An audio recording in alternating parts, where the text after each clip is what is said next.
This is video 12, zooming in on the structures mare moscoviense on the moon.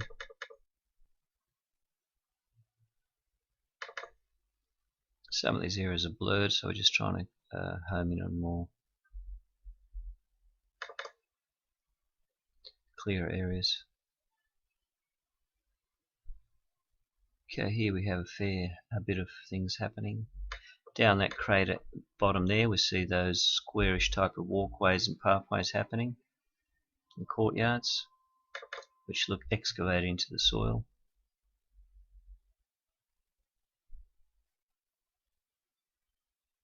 There's a very bright luminous towers on the edge of the crater, so they could be energy as well involved in there. So they could be capturing solar radiation. Then obviously they become luminous if the energy is kept in there.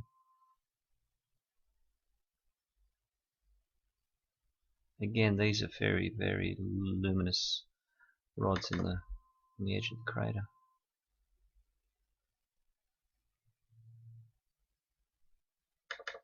Not that clear.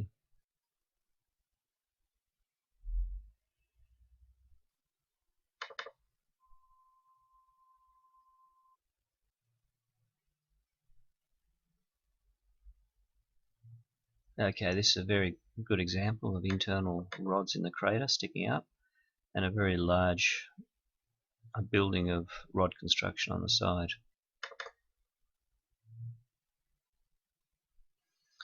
The question arises, were these holes or craters there before and the buildings actually placed in there, or were they dug first and then obviously they provide some sort of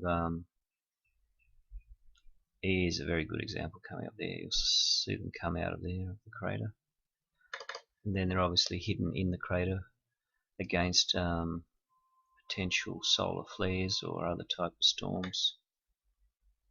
The whole area has towers all around the edges here as well. So again, it's a very common pattern happening, and we'll see a tower coming out of there.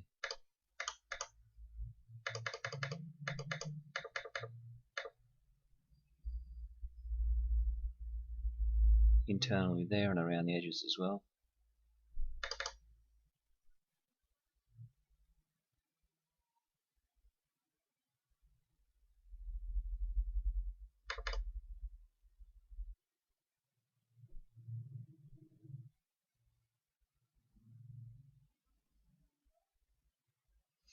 Here we've got a rod building construction courtyard.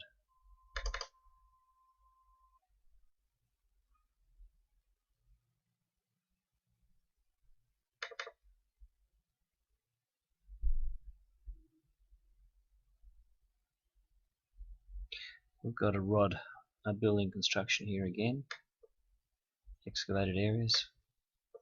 This is a fairly good example here that shows further evidence.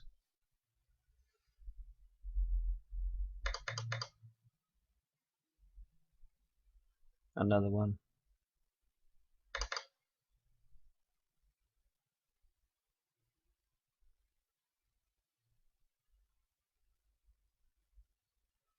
More.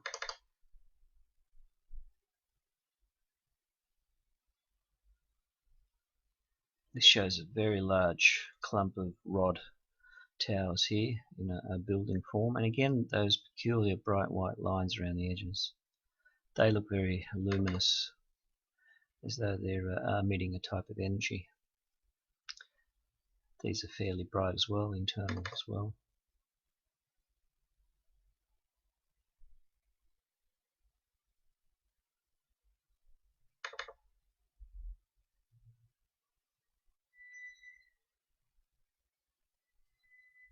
That's a very nice example. You'll see the area of excavation around it, fairly square.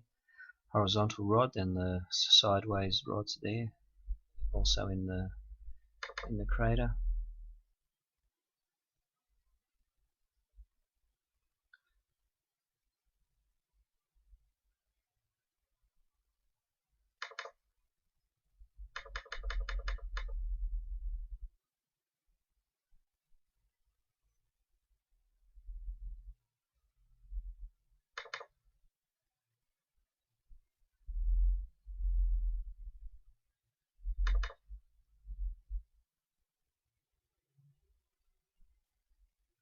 Usually the area becomes more green as we go towards craters, so there could be lower areas where moisture accumulates and provides. Again, the soil here is very fertile from the lava flows, and this could be one reason this area is heavily populated, but we can't tell because the rest of the NASA images of the moon are censored. We can't go in less than 2 kilometers, they will look fairly blurred. And to an untrained eye, it seems there's nothing down there but lunar craters and nothing else.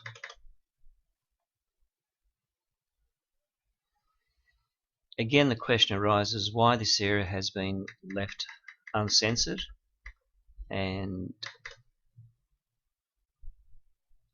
there aren't any other areas which are except the Tychus crater. These is a fairly nice example there of rods coming out and internal as well.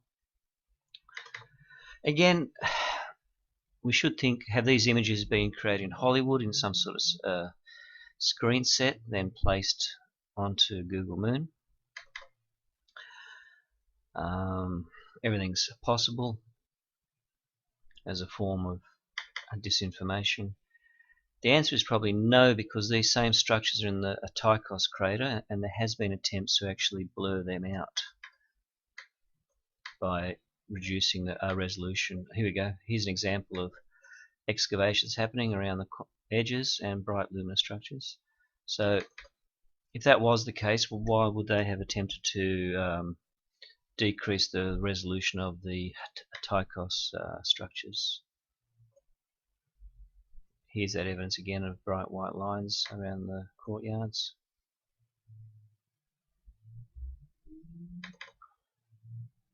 So we have seen censorship on the craters in Tychus, where they've got the same towers around craters, fairly large towers, and we see more of a city happening there with walls and excavations happening. Here we see less of that. They're more individual towers with their own courtyards. In some areas they become fairly dense here, but the Tychus system were more like little towns or cities with many walled off areas and square buildings and long towers. Here they're actually more spread out. There's only very few high concentration of towers happening with walls and buildings. Again, I should comment the ones on Tychus looked fairly older, are more eroded. I'm not sure what that age could be when there's less wind and clouds and hurricanes and things on the moon. Obviously there isn't any, and they could be hundreds of thousands or millions of years old. It begs to ask the question, was the moon previously a planet? If it did collide with the Earth, why is it still very spherical? It hasn't lost any areas of the landscape.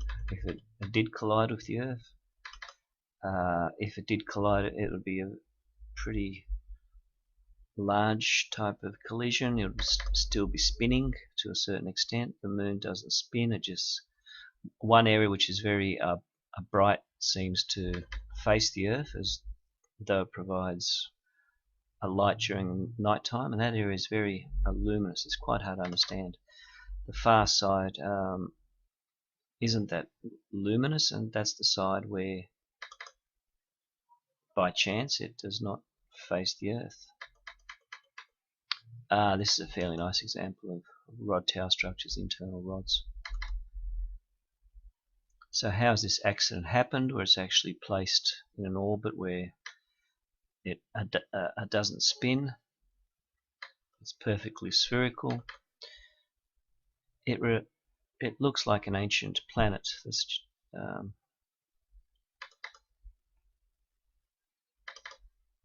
What sort of alien form could have even transported it here and placed it in our orbit?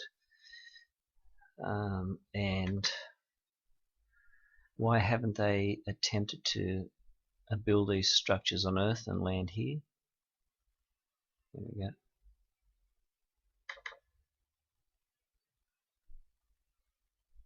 Or are they actually hidden under underground bases here on Earth? Here we go, more structures there. If someone looks at the south pole of the moon, it is very bright, as though there's a light coming out. So is it possible about the inner Earth theories of the Earth and the moon and other planets?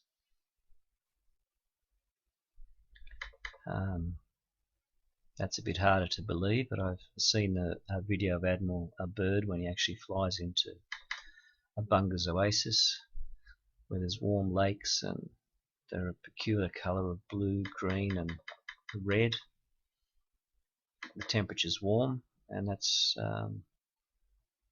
right next to the Arctic mountains, which are nearly 2 kilometres high and freezing. So that can be also seen on YouTube. There we go again, there's some nice squared structures.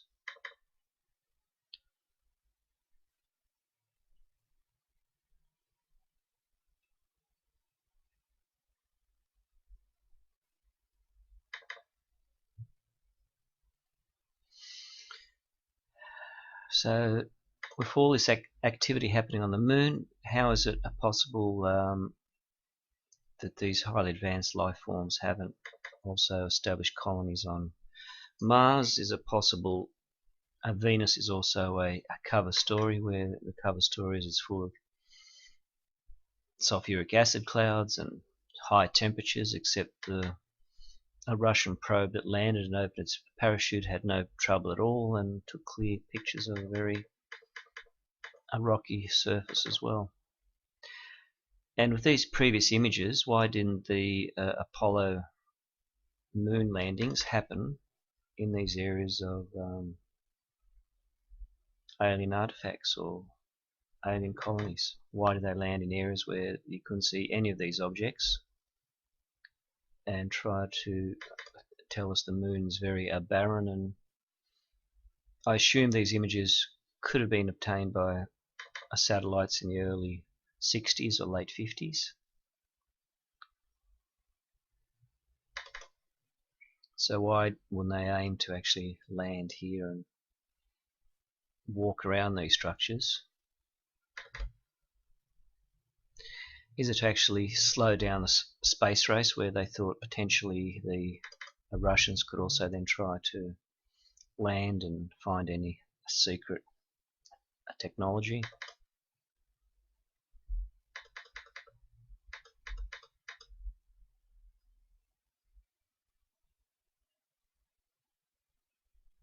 That area is very bright and luminous, so here we're coming into very bright luminous areas that seem to emit energy. That one there is too bright to be just normal sunlight. So it seems as though these could be areas of energy release.